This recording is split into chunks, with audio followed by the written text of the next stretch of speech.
My name is Tessa, and I'm 15 now. Looking back at everything that's happened, it's hard to believe how much my life has changed in just 2 years. I guess that's what happens when your whole world gets turned upside down. Twice. It all started when I was 13. My parents got divorced, and Mom got to keep our house. I stayed with her, of course. Dad agreed to pay a lot in alimony.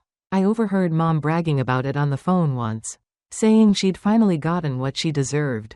Why did you and Dad split up? I asked Mom countless times in those first few months, but she'd just shake her head and give me the same answer. Your father made his choice.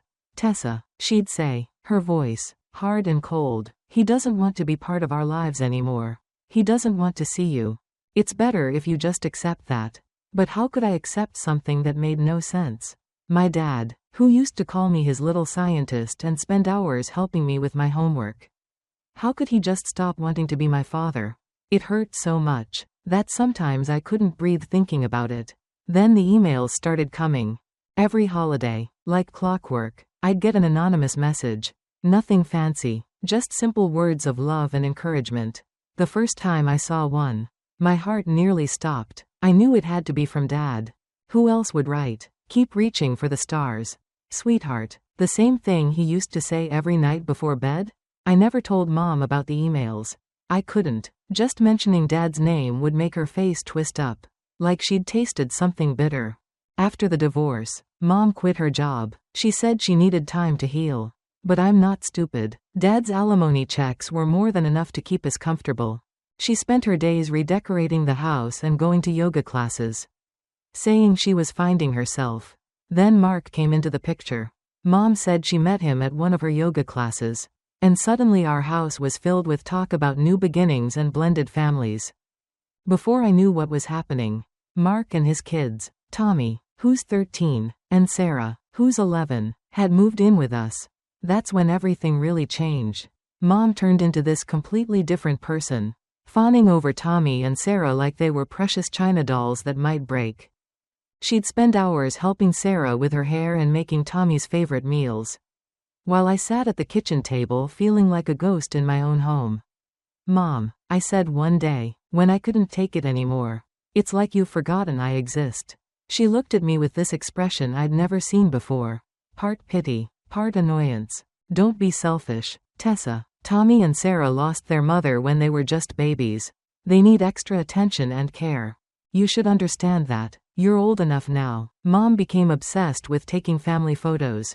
Every weekend, she'd dress us up like we were going to a fashion show, coordinating our outfits down to the smallest detail. Tommy and Sarah would get new clothes for these occasions, while I'd have to make do with whatever was in my closet that matched their color scheme. Tessa, stand behind Tommy. No, move to the left. Try to smile more naturally. Mom would direct, adjusting her phone camera for the perfect angle. Sarah, sweetie, tilt your head just a bit. Perfect. These photo shoots would go on for hours sometimes. Click after click, pose after pose, until Mom got exactly what she wanted for her social media feed. The worst part came afterward, when she'd show off the results at every family gathering. Look at how many likes this one got. She'd gush to Aunt Karen or Uncle Pete. Everyone says we look like the perfect family. Don't the kids look amazing together? You'd never guess they weren't always siblings.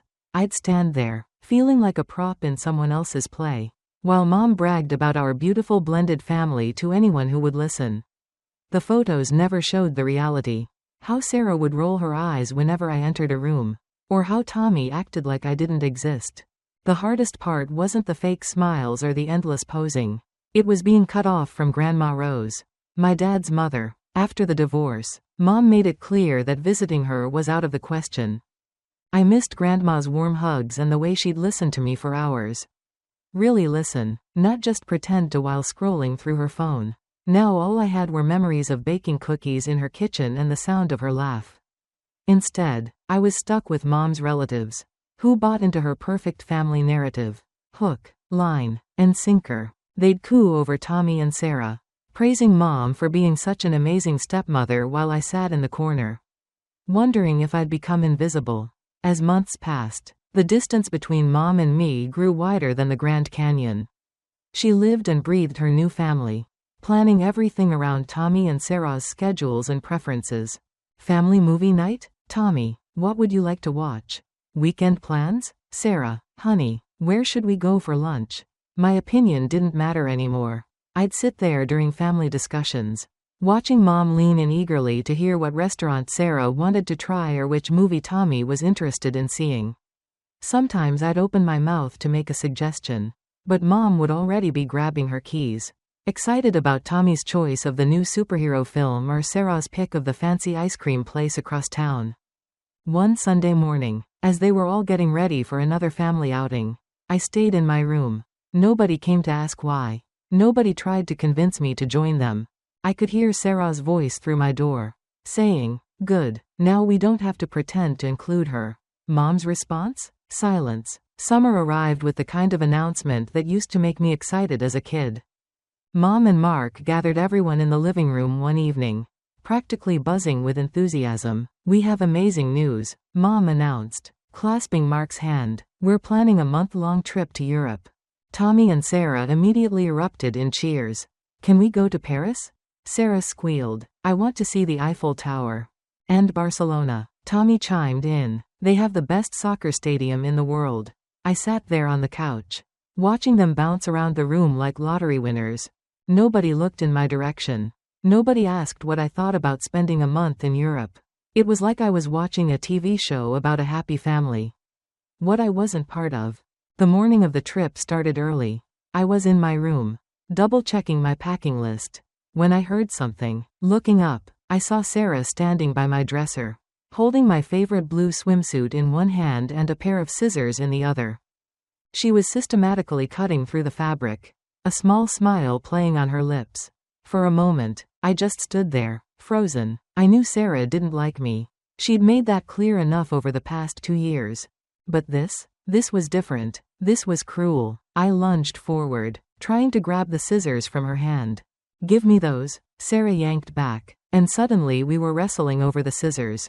She was smaller than me, but surprisingly strong. As we struggled, she started screaming at the top of her lungs. "Help! Tessa's attacking me." The thunder of footsteps came pounding up the stairs.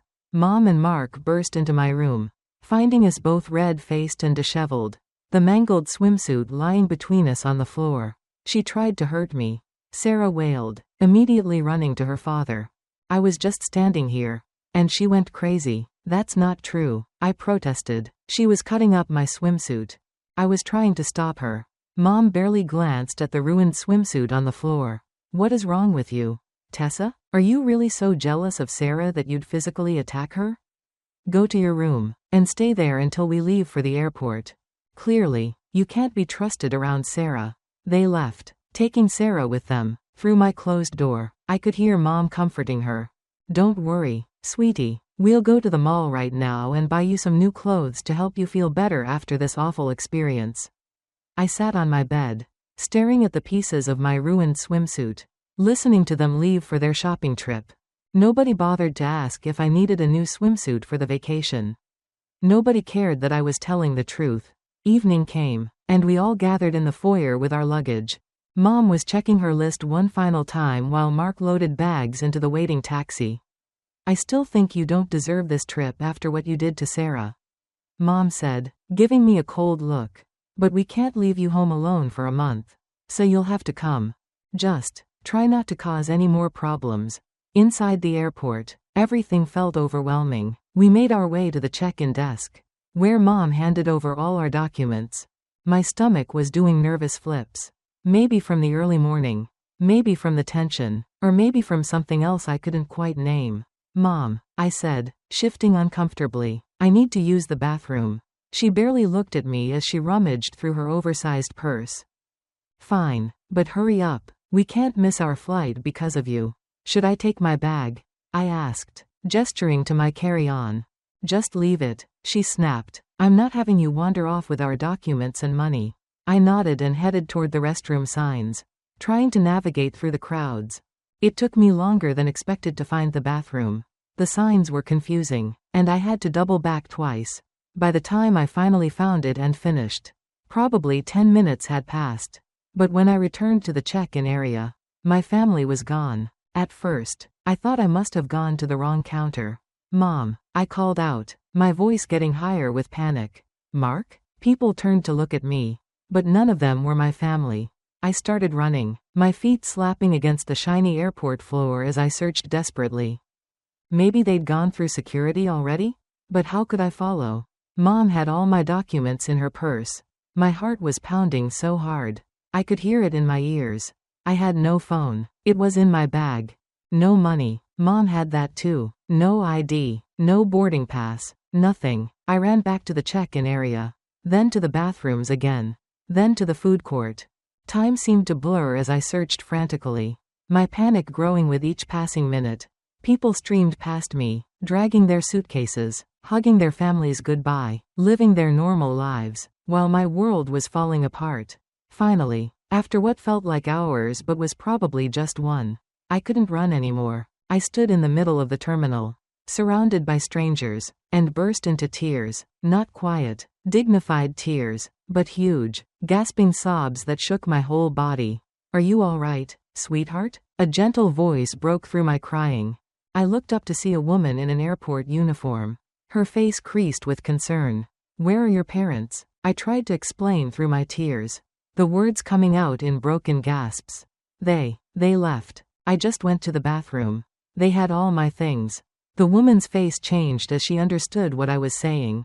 She put an arm around my shoulders and led me through a door marked airport personnel only. Before I knew it, I was sitting in a small office while serious-looking people in security uniforms asked me questions and made phone calls. They reviewed the security footage, their faces growing grimmer as they watched. One of them was taking notes, writing up an official police report. It's confirmed, I heard one officer say to another. They checked in, waited until she was gone, then proceeded to their gate and boarded their flight. They've already taken off. Is there anyone we can call for you? One of the police officers asked, his voice gentler now. Any adult relatives who could come get you? I wiped my eyes with the tissue they'd given me. My dad, I said quietly. I haven't seen him in 2 years. But I know his name and where he used to work. They took down the information. And I heard them making calls in the next room. I sat there, wrapped in a borrowed airport blanket, trying not to think about the plane that was probably already over the Atlantic, carrying my mother and her real family away from me. Tessa, a familiar voice made me look up. And suddenly I couldn't breathe. Dad stood in the doorway, looking exactly like I remembered, but somehow different too. His hair had more gray in it, and he seemed tired, but his eyes, they were the same eyes that used to check for monsters under my bed and light up when I showed him my science fair projects. Dad, my voice cracked, and then I was running, and he was catching me in his arms like I was 7 years old again. And we were both crying.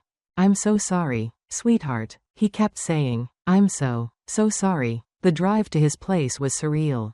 I sat in the passenger seat of his car, stealing glances at him, afraid he might disappear if I looked away too long.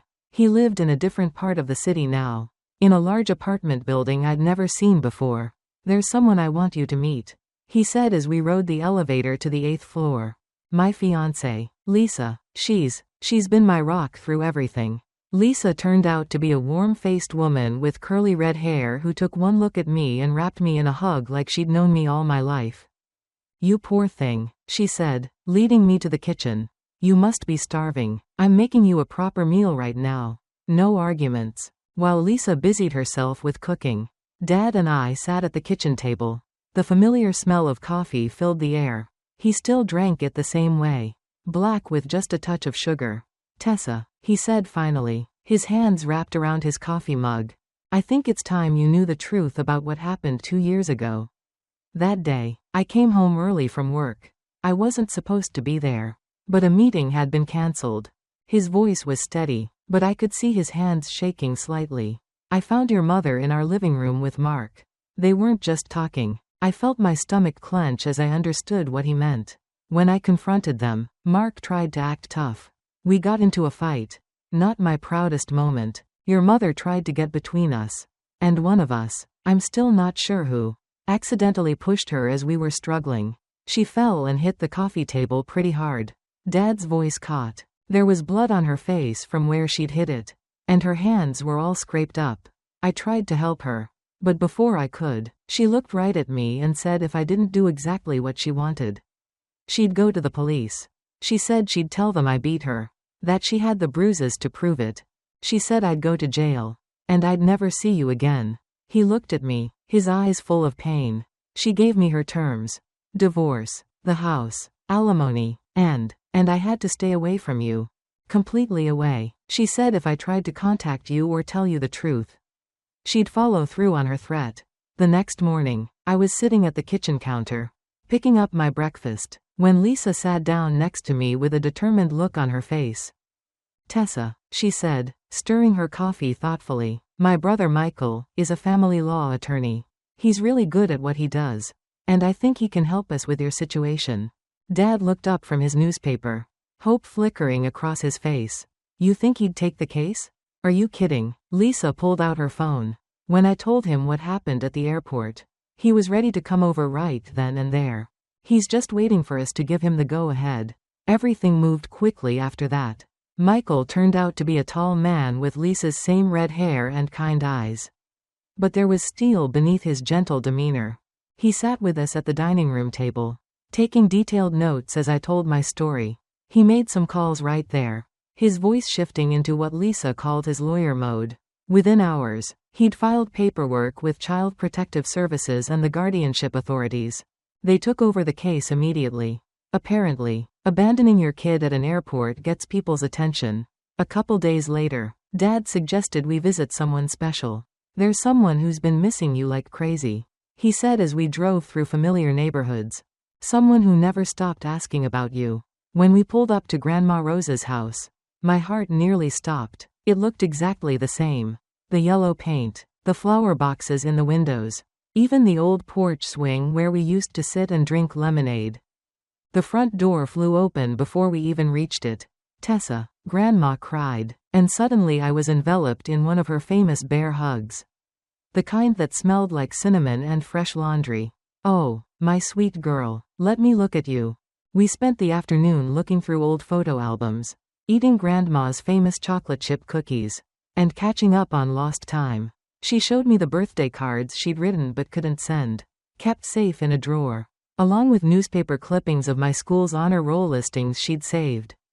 Days turned into weeks, and before I knew it, a month had passed. Mom and her perfect new family were still in Europe, living their best lives, according to their social media posts. Every day, new photos would pop up on my feed. Sarah posing by the Eiffel Tower, Tommy at the Colosseum, Mom and Mark having romantic dinners in Paris. Not one of them tried to contact me. Not one message asking if I was safe, if I had somewhere to stay, if I was okay. Mom had my phone, my laptop, all my clothes, everything I owned except what I was wearing that day at the airport. But apparently, that didn't concern her at all. I'd log into my social media accounts from Dad's computer, and I could see they were all active. They'd post pictures, like other people's updates, comment on friends' posts. They could see I was online too. The little green dot next to my name made that clear.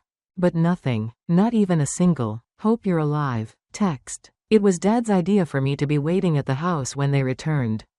I sat in the living room, my heart pounding as I heard the taxi pull up outside. Dad was hidden away in Mom's home office, waiting for the right moment. We could hear their voices through the front door, laughing and chattering about their amazing European adventure. The key turned in the lock, and they all burst in, loaded down with shopping bags and suitcases. They froze when they saw me sitting there. Well, Mom said, recovering quickly and plastering on a smug smile. Look who found her way home. Mark chuckled, dropping their bags by the stairs. See? We told you she'd be fine. That's when Dad stepped out of the office. The change in Mom's face was instant. Her smug smile vanished, replaced by shock and then fury. What the hell are you doing in my house? She shrieked, backing up against Mark. Get out right now. Dad stood his ground, his voice calm but firm. I'm here to tell you how this is going to go. Karen, I'm taking Tessa with me. Permanently this time. I've already filed for full custody. And I'm suing for termination of your parental rights. The paperwork's already been filed with the court. Mom's face went white, then red. You can't do that. I can and I have. And that's not all. Dad's voice got harder. There's also the criminal charges for child endangerment. Abandoning a minor at an airport.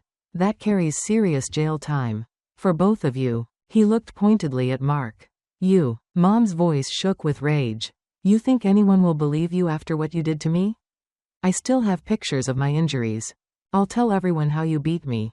Dad actually smiled then, but it wasn't a happy smile. Go ahead. My lawyer's already prepared for that old lie. But here's the thing, Karen, you didn't file a police report right away. And now you've destroyed your own credibility. When you abandoned our daughter at an airport. It's all on video, every single second of you walking away. Boarding that plane, enjoying your European vacation while our 15-year-old daughter was left alone without money, phone, or ID. What kind of mother does that? Mom looked desperately at Mark, who seemed to be trying to fade into the background. No judge is going to believe your accusations now. Dad continued, not after what you did. Not with the police report.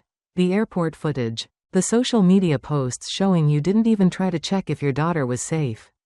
You showed your true colors, Karen, and now you're going to face the consequences. The trial went faster than any of us expected. Michael said it was because the evidence was so overwhelming. The airport footage, the police report, the social media posts showing them gallivanting around Europe while I was abandoned. The judge didn't even need much time to make her decision. Mom lost all parental rights. The alimony payments Dad had been making were terminated immediately. He was granted full custody of me, which honestly felt like just making official what we all already knew. I was never going back to that house. Mom and Mark got 1 year of probation each, plus a fine that made Mark's face go pale when the amount was announced. I didn't feel any satisfaction watching them squirm in their seats. I just felt nothing. It was like watching the end of a movie about someone else's life. That was 6 months ago. Now I'm sitting in my new room in Dad and Lisa's apartment, trying to decide which earrings to wear to their wedding next month. Lisa asked me to be her bridesmaid, and the dress we picked out is hanging on my closet door. Pale blue, like the summer sky. I don't know what happened to Mom and her real family after the trial.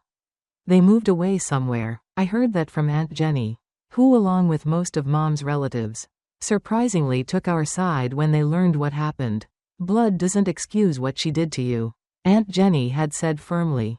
Grandma Rose comes over every Sunday for dinner now, always bringing her famous chocolate chip cookies and new stories about Dad's childhood that make him groan and me laugh.